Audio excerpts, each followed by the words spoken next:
pleasures. Important to learn to enjoy small pleasures because that is terribly English. All serious Englishmen play cricket and other games. During the war, the French thought the English were childish because they played football and children's games when they were not fighting.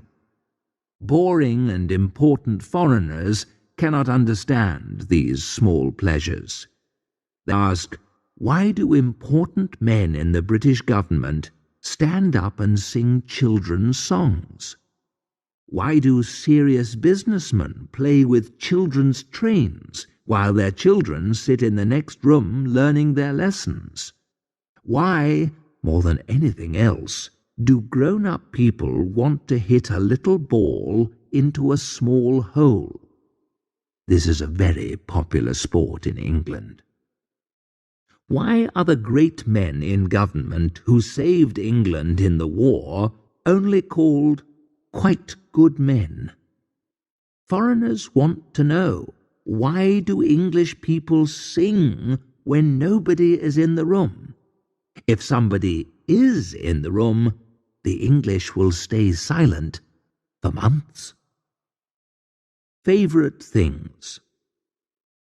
In England, people do not often get excited. They do not enjoy many things, but they love to queue. In Europe, if people are waiting at a bus stop, they look bored and half asleep. When the bus arrives, they fight to get on it. Most of them leave on the bus, and some are very lucky and leave in an ambulance. One Englishman waits at a bus stop, and even if there are no other people there, he starts a queue. The biggest and best queues are in front of cinemas. These queues have large cards that say, "Queue here for 4 shillings and 6pence. Queue here for 9 shillings and 3pence. Queue here for 16 shillings and 8pence. Nobody goes to a cinema if it does not have cards telling customers to queue. At weekends, an Englishman queues up at the bus stop, travels out to Richmond, queues up for a boat, then queues up for tea, then queues up for ice cream, then queues up some more, because it is fun, then queues up at the bus stop when he wants to go home. He has a very good time. Many English families spend pleasant evenings at home just by queuing for a few hours. The parents are very sad when the children leave them and queue up to go to bed. Remember, if you go for a walk with a friend in England, don't say a single word for hours. If you go for a walk with your dog, talk to it all the time. A Bloomsbury intellectual. Bloomsbury intellectuals do not want to look like each other, so they all wear the same clothes. Brown trousers, yellow shirt, green and blue jacket. They also like purple shoes. They choose these clothes very carefully to show that they do not think clothes are important. It is terribly important that the BI always has a 3-day beard because shaving is only for ordinary people. Some BIs think washing is only for ordinary people too. At first, it is quite difficult to shave a 4-day beard so that it looks like a 3-day beard, but with practice, a BI can always have a perfect 3-day beard. To be a Bloomsbury intellectual, you must be rude, because you have to show day and night that the silly little rules of the country are not meant for you. If you find it too difficult to stop being polite, to stop saying hello and how do you do and thank you, etc., then go to a Bloomsbury school for bad manners. There you can learn to be rude.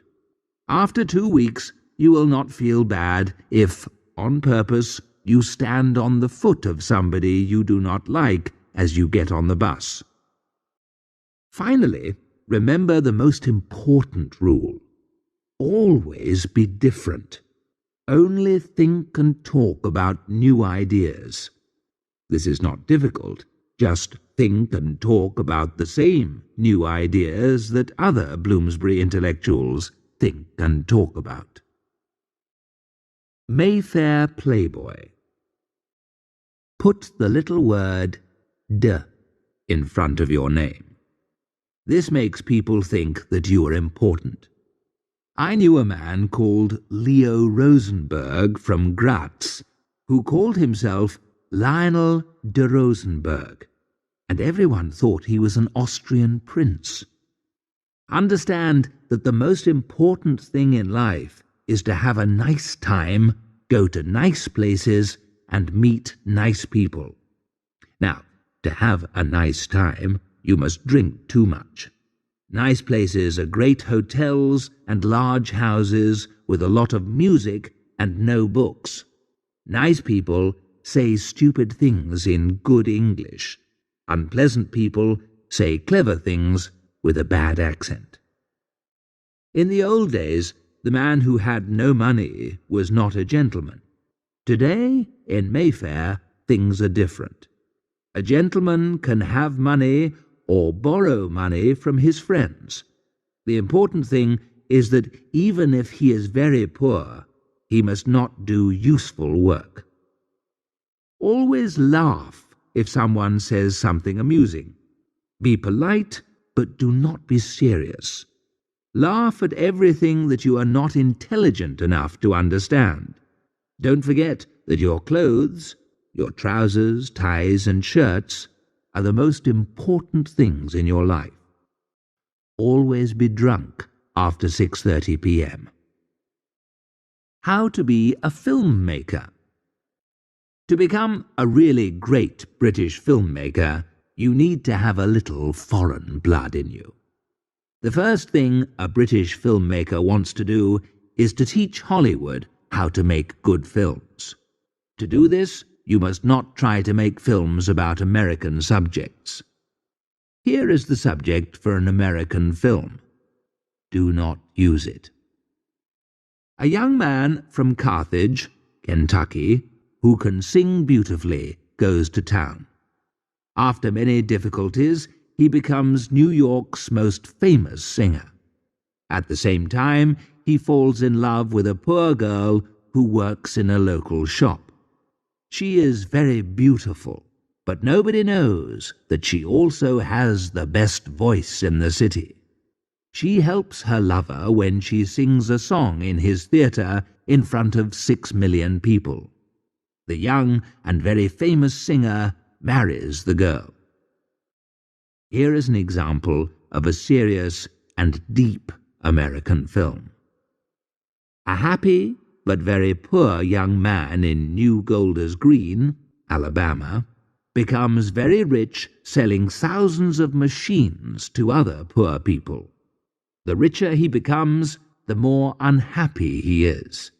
Everybody knows that money cannot make you happy. It is better to be poor and have no job. The young man buys 7 big cars and 3 aeroplanes and becomes more unhappy. He builds a large and beautiful house and is very, very unhappy. When the woman he has loved for 15 years finally says she will marry him, he cries for 3 days. This story is very deep. It has soul. To show the film has soul, the cameraman takes interesting and surprising pictures of the film stars. He takes photographs of the bottom of their feet and the tops of their heads.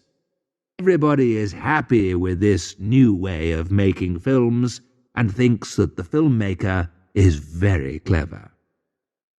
English filmmakers are different.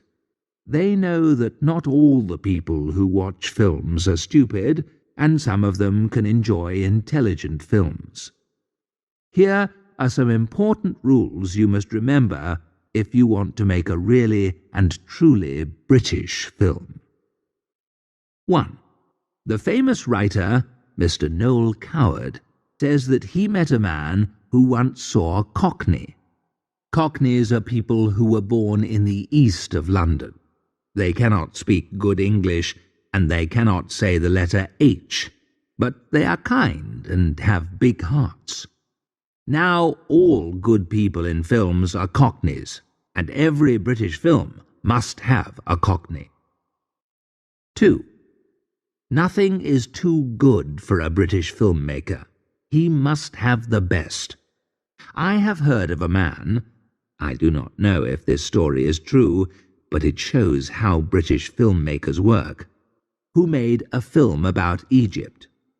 He built a sphinx in England. He sailed to Egypt, where there is a real sphinx, and he took his own sphinx. He was quite right to do this, because the Egyptian sphinx is very old, and great filmmakers do not use anything old. Secondly, the old sphinx is good enough for the Egyptians, but the Egyptians are foreigners. British filmmakers need something better. 3. To make a good film, change the story and the people a little.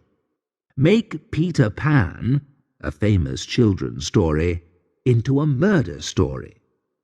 Make the concise Oxford Dictionary into a funny film and sing all the words. Driving cars. It is the same to drive a car in England as any other country. To change a car wheel in the wind and rain is as pleasant outside London as outside Rio de Janeiro. It is no more funny to try to start your car in Moscow than in Manchester. If your car stops moving anywhere, in Sydney or in Edinburgh, you will still have to push it.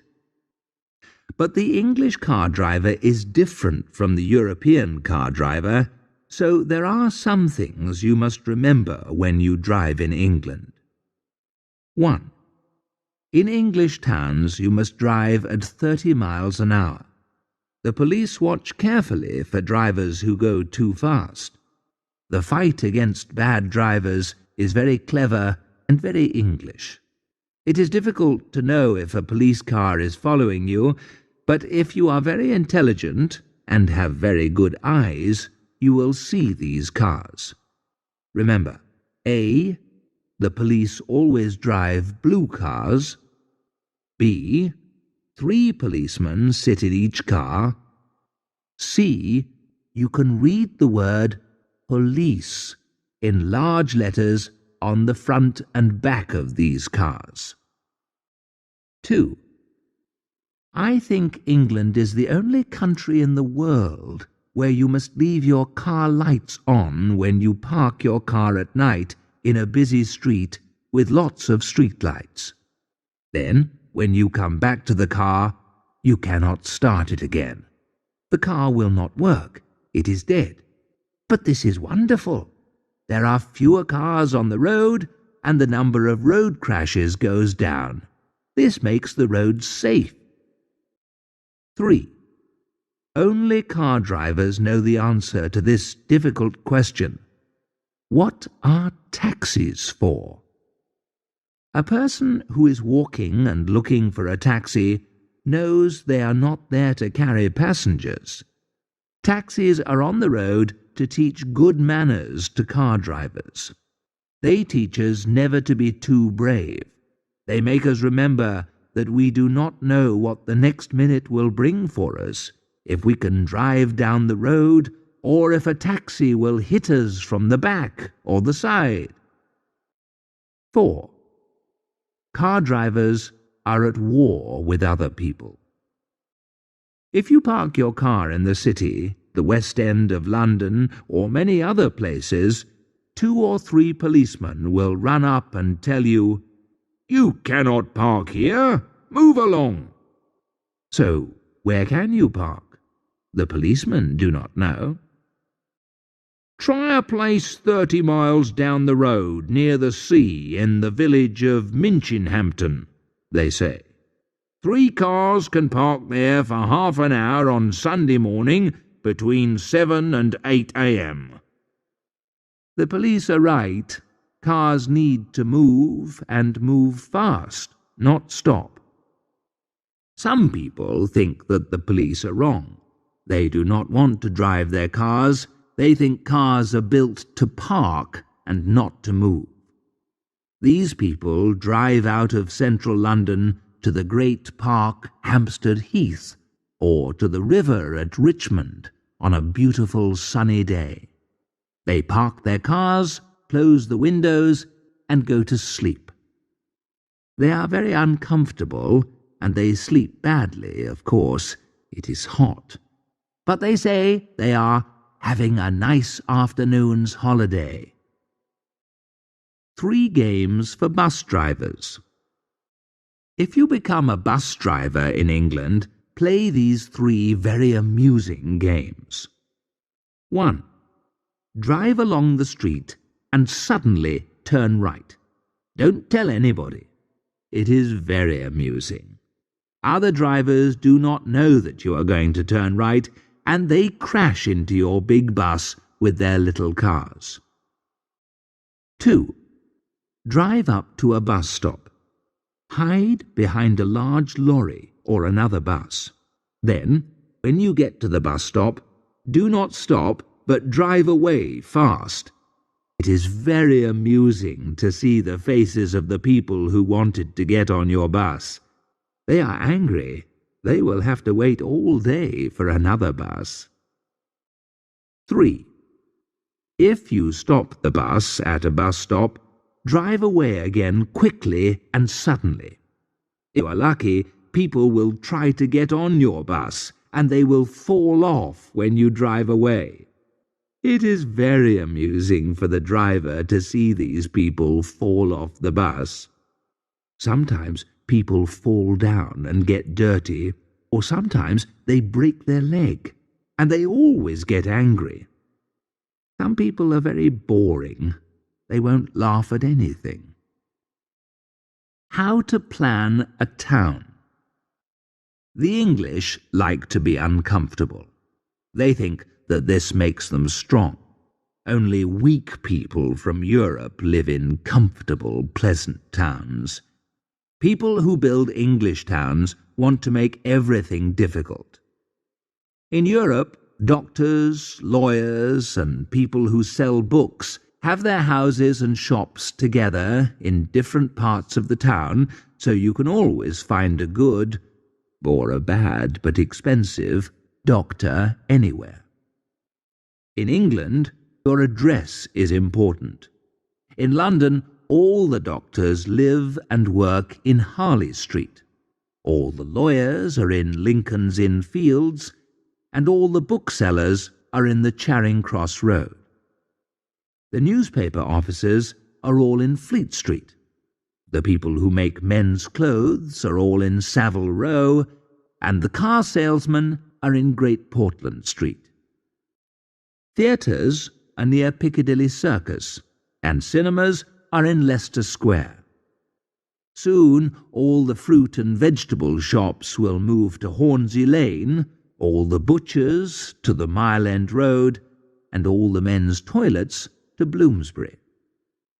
Now, I want to tell you about how to build an English town.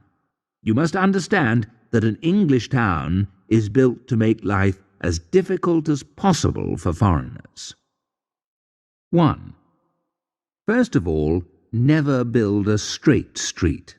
The English do not like to be able to see 2 ends of a street. Make bends in the streets or make them S-shaped. The letters L, T, V, Y, W, and O also make good shapes for streets. It would please the Greeks if you built a few phi or beta-shaped streets. Maybe you could build streets like Russian or Chinese letters too. 2. Never build all the houses in a street in a straight line. The British are free people, so they are free to build their houses in circles. 3. Make sure that nobody can find the houses. European people put the numbers 1, 3, 5, 7 on one side of the street and 2, or 6, 8 on the other side of the street. The small numbers always start from the north or west. In England, they start the numbers at one end of the street, then suddenly stop and continue the numbers on the opposite side, going back the other way. You can leave out some numbers, and you can continue the numbers in a side street.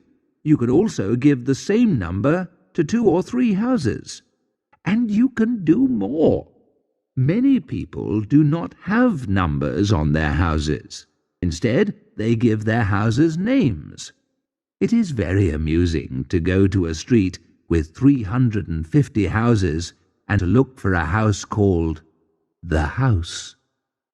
Or you can visit a house called Orange Tree House and find that there are 3 apple trees in the garden. 4. If the road bends, give a different name to the second part of it. But if it bends a lot, so it is really 2 different streets, you can keep the same name. If the street is long and straight, give it many different names.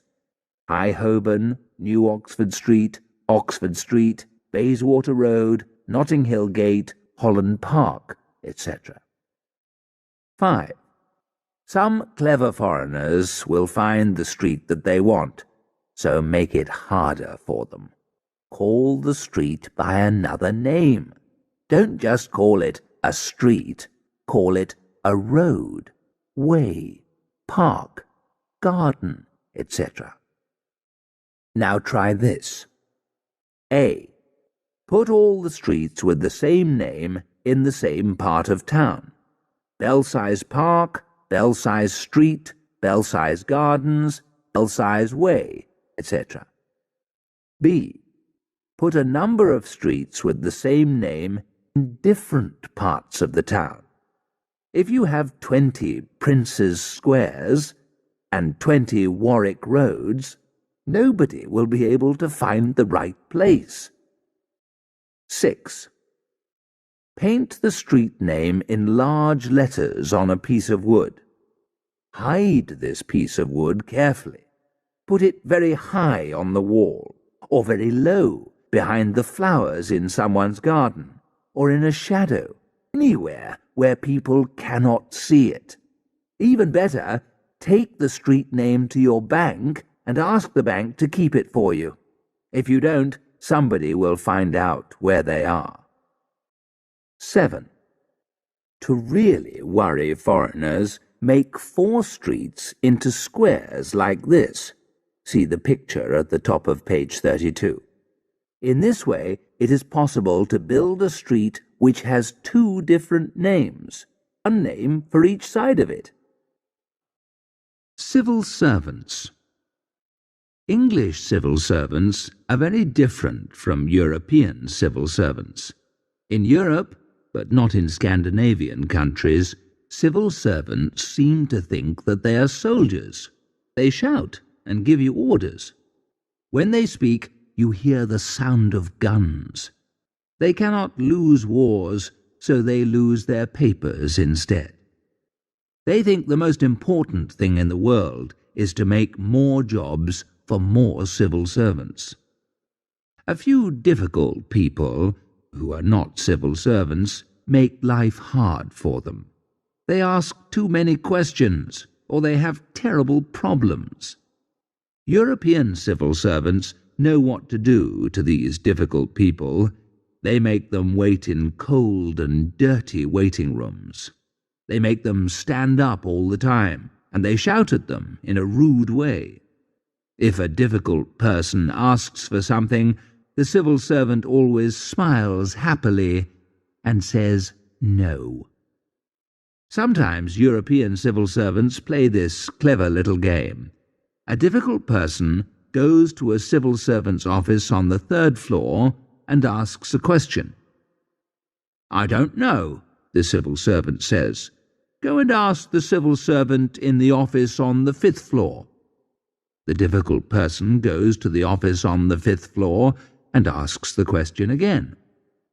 "I don't know," the civil servant on the 5th floor says. "Go to the office on the 2nd floor." The difficult person goes to the office on the 2nd floor and asks the question again. "Go to the 3rd floor," the civil servant on the 2nd floor says. So the difficult person goes back to the office on the 3rd floor and speaks to the same civil servant in the same office again. "But I told you to go to the 5th floor," the first civil servant shouts. The difficult person goes to the 5th floor, and another civil servant sends him back to the 2nd floor, round and round and round. European civil servants play this game all day until the difficult person is tired and goes home or goes mad and asks someone to take him to a hospital for mad people. If this happens, the civil servant says, "Not here. Go to the office on the 2nd floor." Soon the difficult person does not want to go to hospital and goes home. But in England, civil servants are different. They do not think that they are soldiers, they think that they are businessmen. They are polite and kind and always smile and say yes when somebody asks a question. So everybody leaves British civil servants in their offices, and they are able to spend all day quietly reading murder stories. Why, you ask, do difficult people in Britain leave British civil servants in their offices without asking them to do any work? I will tell you. 1. British civil servants write and speak a language that nobody understands. 2. Civil servants never decide anything. They say that they will think about something, or think about it again. 3. You can never find a British civil servant. Their job is to help people, but if you try to find a civil servant, in fact, he is never there. He is out on business. He is out for lunch. He is somewhere having tea, or he is just out. Some civil servants are clever. They go for tea before they come back from lunch. British civil servants are always polite. Before the war, British civil servants ordered an alien to leave the country. He asked to stay a few more weeks, but they told him no, he had to leave. He stayed, and a short time later he got this letter. "Dear Sir, we are very sorry to tell you that the government has looked through all your papers again and has decided that you cannot stay in this country. We are terribly sorry to tell you that you must leave in the next 24 hours. If you do not, we will have to make you leave. Your servant, XXX."